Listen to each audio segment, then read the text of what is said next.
नमस्कार मित्रों, आपका स्वागत है न्यूराइज क्लासेस पर। आज ये 1 मार्च और 1 मार्च से जितनी भी महत्वपूर्ण करंट अफेयर के प्रश्न बन सकती हैं, आइए उस पर चर्चा करेंगे। साथ में कुछ महत्वपूर्ण फैक्ट भी जानेंगे। जैसा कि आप लोगों को पता है, जो भी करंट अफेयर यहाँ पे पढ़ाई जाती है, डेली की अपडेट होती है। जो भी न्यूज पेपर्स होते हैं, जो महत्वपूर्ण वेबसाइट्स होती है, उनसे जो है करंट अफेयर निकाल के आपको क्वेश्चन फॉर्म में दी जाती है और साथ में कुछ महत्वपूर्ण स्टैटिक भी बताई जाती है। तो आइए बात कर लेते हैं। तो यहाँ पे प्रश्न पूछा गया है, हाल ही में सेबी के नए अध्यक्ष के रूप में किसे नियुक्त किया गया, मतलब सेबी का नया अध्यक्ष जो है किसे अपॉइंट किया गया है, यहाँ पे बताना है।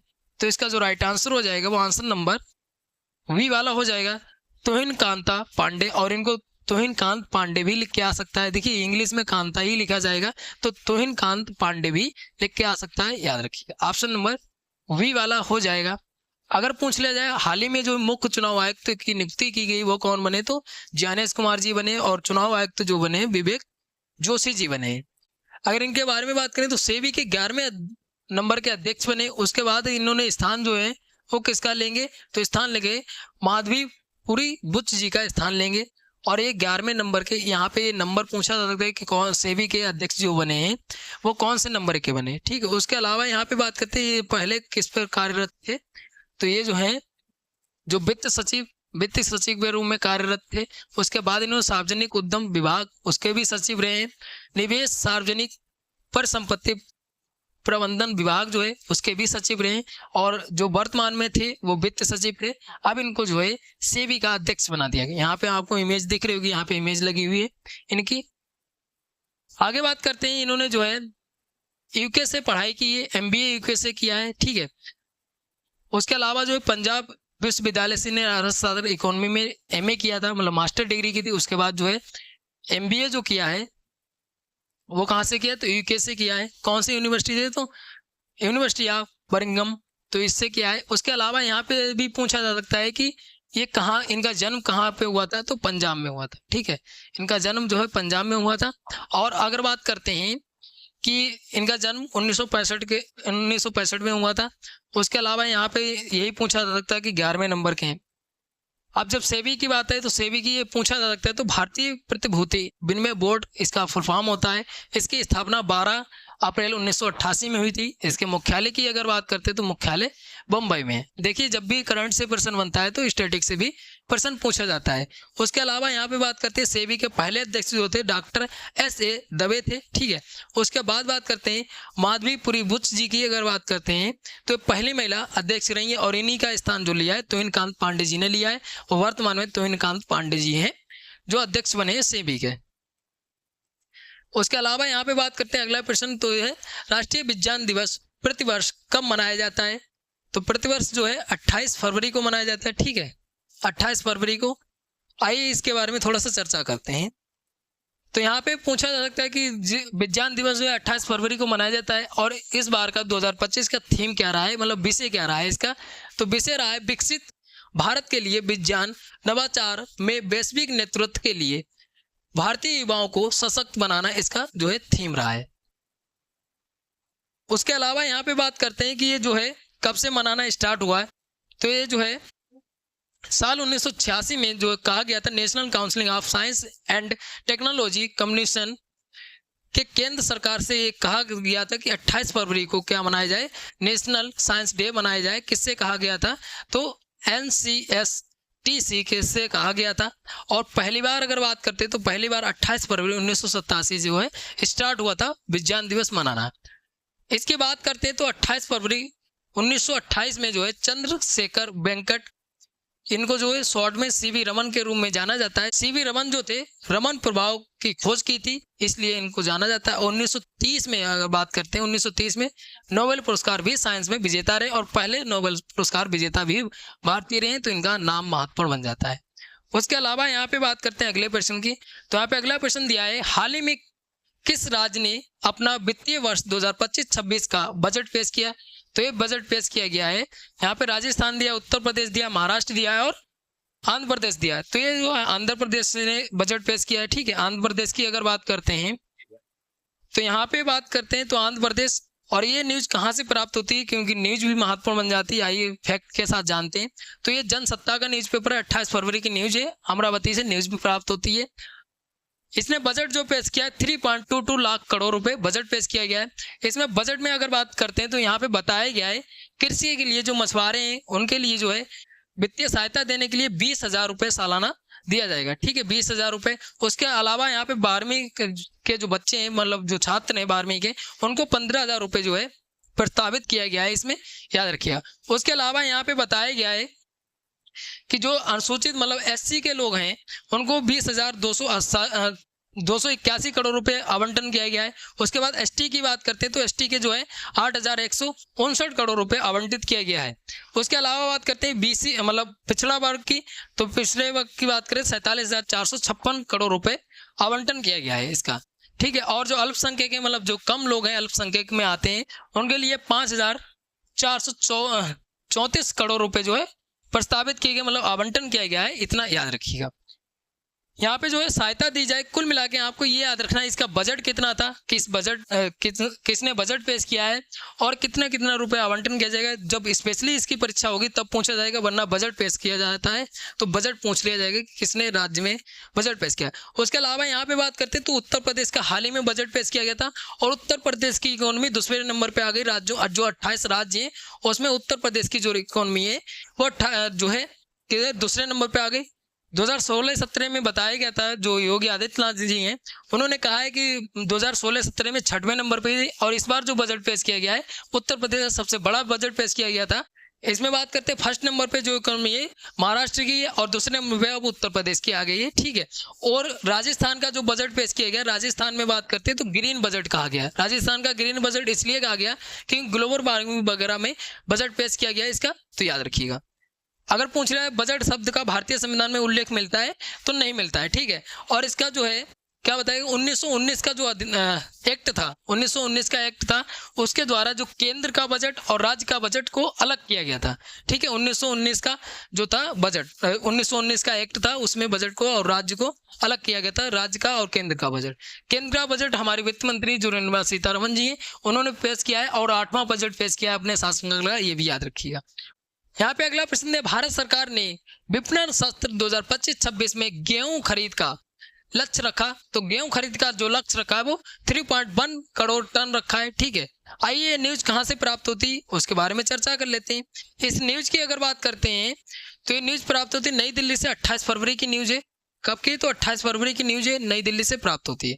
इसमें जो है बताया गया है पिछला रिकॉर्ड अगर बात करते हैं 2023 और 24 में, तो 2023 और 24 का अगर बात करते हैं तो इसमें 11.5 करोड़ टन था, ठीक है। उसके अलावा यहाँ पे बताया गया है इस बार जो रखा गया है वो 3.1 करोड़ टन रखा गया है। और इसके बाद अगर बात करते हैं चावल का, तो चावल का 70 लाख टन रखा गया है, ठीक है, इतना खरीदेगी सरकार। और उसके बाद मोटे अनाज का जो है 16 लाख टन, ठीक है, इतना है। आपको ये रिपोर्ट दिख रही होगी, यहाँ पे रिपोर्ट दी है। उसके अलावा यहाँ पे बताया गया है कि इस बार गेहूं जो सरकार खरीदेगी 2,425 रुपए में कुंटल खरीदेगी, ठीक है, मतलब 2,425 रुपए कुंटल खरीदेगी सरकार गेहूं को। आगे बात करते हैं, हाल ही में जारी रिपोर्ट के अनुसार किस देश की विकास दर सबसे तेज रही, तो ये यहाँ पे भारत दिया, अमेरिका दिया, चीन दिया, इंडोनेशिया दिया है। तो सबसे अधिक रही है वो किसकी रही है, सबसे तेज जो रही है वो भारत की रही है। ऑप्शन नंबर हो जाएगा फर्स्ट वाला हो जाएगा। आइए न्यूज कहाँ से प्राप्त होती है बात कर लेते हैं। इस न्यूज की बात करें दैनिक जागरण न्यूज़पेपर, नई दिल्ली से न्यूज प्राप्त होती है, ठीक है। इसकी अगर बात करते हैं अक्टूबर दिसंबर 2024 के दौरान अगर बात करते हैं तो भारत की जो है 6.2 रही है, ठीक है। उसके बाद चीन की 5.4 रही है और इंडोनेशिया की 5.02 रही है, ठीक है। उसके बाद अमेरिका की 2.5 रही है, ठीक है।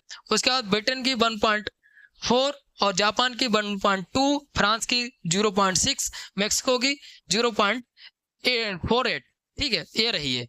यहाँ पे बताया गया है कुल मिला के अपने भारत की याद रखना है कि भारत की जो है सबसे विकास दर जो है सबसे तेज रही है इस बार, याद रखिए। उसके बाद जो है चीन आता है, इंडोनेशिया आता है, अमेरिका 4th नंबर पे आता है, ठीक है। इतनी चीज आपको याद रखना है। ये रिपोर्ट है नई दिल्ली की, आपको यहाँ पे प्रूफ के साथ जो है करंट अफेयर दी जाती है ताकि आपको बिलीव भी हो कि ये न्यूज कहाँ से प्राप्त होती है। अगला प्रश्न है, हाल ही में भारत ने किसके साथ मुक्त व्यापार समझौता किया, तो यहाँ पे अफ्रीकी संघ दिया है, यूरोपीय संघ दिया है, संयुक्त राज्य अमेरिका दिया है, संयुक्त अरब अमीरात दिया है। तो ये जो किया गया है यूरोपीय संघ के साथ किया गया है, ठीक है। आइए ये न्यूज कहाँ से प्राप्त हुई बात कर लेते हैं इस न्यूज की। तो इस न्यूज की अगर बात करते हैं दैनिक जागरण का न्यूज़पेपर है, ठीक है, ये दैनिक जागरण का न्यूज़पेपर है। उसके अलावा यहाँ पे जो है सबमिट हुई थी कब 27 और 28 फरवरी में, ठीक है। किसकी? यूरोपीय संघ की और भारत की जो है सबमिट होती है, मतलब वार्ता होती है। उसमें जो है बताया गया कि जो है मुक्त व्यापार समझौता किया गया है भारत और यूरोपीय संघ के बीच। अगर बात करते हैं यूरोपीय संघ की अध्यक्ष की बात करते हैं तो उर्सुला जी हैं, ठीक है, यहाँ पे बताया गया है। तो इतनी चीज आपको याद रखनी है। यूरोपीय संघ और जो है अफ्रीकी संघ जो है G20 का सदस्य भी है, याद रखिएगा। अगला प्रश्न दिया है EPF 2024-25 के लिए ब्याज दर कितनी बरकरार रही। तो यहाँ पे बताना है ब्याज दर जो है वो कितनी बरकरार रही है। तो यहाँ पे जो राइट आंसर हो जाएगा वो आंसर नंबर 2 वाला हो जाएगा। 8.25 रही है, 8.25% रही है। आइए बात करते हैं न्यूज कहाँ से प्राप्त होती है। इस न्यूज की अगर बात करते हैं तो नई दिल्ली से न्यूज प्राप्त होती है, ठीक है। जितनी जो है 2023 और 2024 में थी, 2023 और 24 में थी, उतनी जो है इस बार भी रही है 2024 और 25 में, ठीक है, बरकरार है। कितनी है? तो 8.25% है। इसके अलावा यहाँ पे बात करते हैं जो 2022 और 2023 की अगर बात करते हैं तो 8.15 थी, और अगर बात करते हैं 21-22 में तो 8.10 थी, याद रखिए। इतनी चीज आपको याद रखनी है, यहाँ पे यही ब्याज दर पूछी जा सकती है। आइए आगे बात करते हैं। अगला प्रश्न है हाल ही में रूस ने किस देश के साथ सीधी विमान सेवा शुरू करने का प्रस्ताव रखा। तो रूस ने रखा है, किसके साथ रखा है ये बताना है। तो अमेरिका दिया है, भारत दिया है, इंडोनेशिया दिया, तुर्की दिया है। तो ये जो है अमेरिका के साथ रखा है। आइए बात करते हैं ये न्यूज कहाँ से प्राप्त होती है। ये न्यूज प्राप्त होती है मॉस्को से, न्यूज प्राप्त होती है, ठीक है। एक सबमिट होती है कहाँ पे? तो तुर्की के शहर है इस्तांबुल, ठीक है, यहाँ पे सबमिट होती है। उसी के दौरान ये बात हुई है, ठीक है। रूस शुरू करेगा सेवा कहाँ? अमेरिका से सीधी विमान सेवा, याद रखिएगा। अगर पूछ लिया अमेरिका के जो है प्रेसिडेंट कौन है, तो अमेरिका के प्रेसिडेंट डोनाल्ड ट्रंप है, ठीक है, जो हाल ही में बने हैं। आइए आगे बात करते हैं। अगले यहाँ पे प्रश्न की बात करें तो अगला यहाँ पे प्रश्न दिया है हाल ही में केंद्र सरकार द्वारा लॉन्च किया गया आधार गवर्नेंस पोर्टल का मुख्य उद्देश्य। तो मुख्य उद्देश्य जो है ऑप्शन नंबर V वाला हो जाएगा, आधार प्रमाणीकरण अनुरोधों की अनुमोदन प्रक्रिया को सुव्यवस्थित करना, ठीक है, ऑप्शन नंबर V वाला हो जाएगा। आइए आगे बात करते हैं। अगला प्रश्न दिया हाल ही में वन नेशन वन पोर्ट पहल का उद्घाटन किसने किया। तो ये जो है किया है सर्बानंद सोनोवाल जी ने किया है, ठीक है। ये क्यों उद्घाटन किया गया, क्या है? तो ये पहले ये है कि जो है समुद्री क्षेत्र से व्यापार को बढ़ावा देना है, इसलिए किया गया है। किसके द्वारा किया गया, ये महत्वपूर्ण बन जाता है। इतनी चीज आपको याद रखना, व्यापार को बढ़ावा देने के लिए ये किया गया है समुद्री मार्ग से। आइए आगे बात करते हैं। यहाँ पे अगला प्रश्न दिया हाल ही में चर्चा में रहा प्राणी मित्र राष्ट्रीय पुरस्कार किस क्षेत्र में उत्कृष्ट योगदान के लिए दिया जाता है। तो ये जो है पशु कल्याण के लिए दिया जाता है, ऑप्शन नंबर 2 हो जाएगा, V वाला हो जाएगा। आइए बात करते हैं किसको दिया गया है। तो ये जो दिया गया है अनंत अंबानी की बनतारा को पशु कल्याण के लिए पुरस्कार दिया गया है, ठीक है, याद रखिएगा।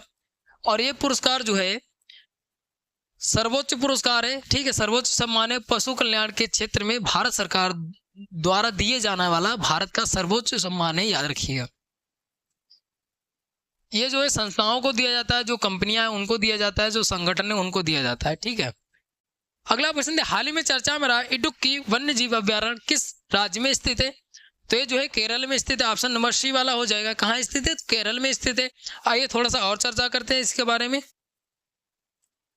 तो यहाँ पे बात करते हैं तो 3 दिवसीय ऑफ सीजन सर्वेक्षण किया था, उसमें जो है प्रजातियां पाई गई, 14 प्रजातियां पाई गई, 15 प्रकार की जो है तितलियां पाई गई। इसमें जो है इसलिए जो है चर्चा में था। और बात करते हैं ये कहाँ है, तो केरल में है, ठीक है।